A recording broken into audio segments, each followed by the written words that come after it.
रायगड़ा जिले में चोरी दिनकू दिन बढ़ुवा बेले पुलिस हाथ धरा पड़ी एक अंतरराज्य लुटेरा ग्यांग जहाँकि टिकिरी थाना भारप्राप्त अधिकारी विश्व बंदिनी बाघों नेतृत्व में यह सफलता पुलिस विभाग को मिली।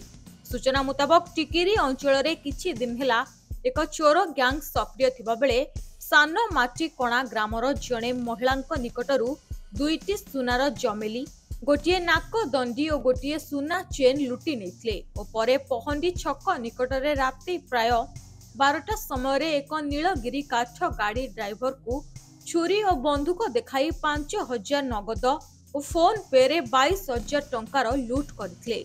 ए घटना को नहीं थाना रे केस होइतबा बेले एक मामला रुजु होइतला।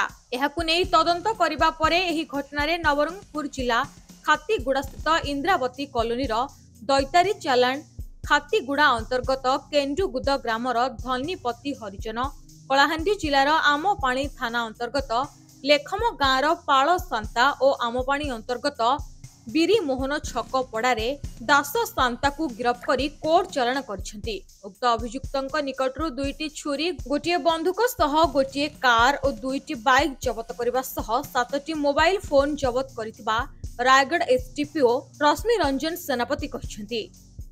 गत 16/6/24 रे उजीर अहमद नामक जने ट्रक ड्राइवर टिकरी थाना रासी रिपोर्ट करथिले कि 4 जन दुर्बृत्त आसी तांको मुंडरे बंदूक रखी तांकोठू मोबाइल फोन ता तांकर छडी नै छंती एवं तांकर फोन पे पासवर्ड नै करी सेथिरु 22,000 टंका ट्रांसफर करके नै जायछंती। एइटा को भित्ति करके हमर टिकरी आईसी टिकरी थाना PS case number 125/24 under section 392 34 read with section 66 C IT Act along with section 25-27 Arms Act रे केस रुजु करथिले। तापरे केसटा सीरियसली नै कि आईसी टिकरी तांकर नेतृत्व रे 2 जन सब इंस्पेक्टर गोटे एसआई कि नै कि गोटे टीम गठन करथिले। हमर साइबर टीम रो एक्सपर्ट एवं नवरंगपुर पुलिस रो सहायता एवं एसपी रायगड़ांकर नेतृत्व मॉनिटरिंग रे आमे नवरंगपुर विभिन्न स्थान रे चढ़ऊ करथिलु। ए चढ़ऊ रे हमकु 4 जन अक्यूज अरेस्ट करथिलु। सेमानकर हमकु चोरी होइथिबा बा सेथिरे नै जाइथिबा मोबाइल फोन रिकवर हेतिला। तापरे सेमान यूज करथिबा बंदूक जोटा नकली बंदूक थिला सेटा सीज हेछि।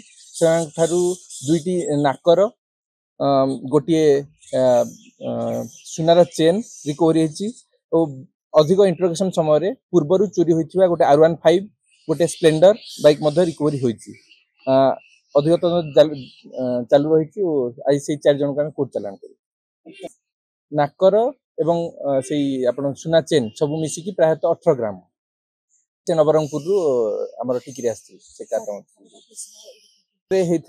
आमर जोटा रबरी केसटा पुराना चोरी गुड़ाक जो रिकवर होती गोटे टिकरी पेस केस नंबर 127 18/6/24 रही ता पूर्व बाइक चोरी 2टा होता टिकरी पेस केस नंबर 38 16 फेब्रुआरी होता आ गोटे 24/4 होता।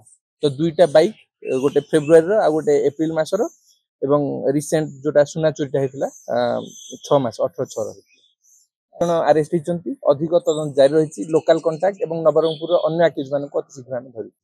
रायगढ़ आशुतोष पट्टनायक रिपोर्ट रियो न्यूज।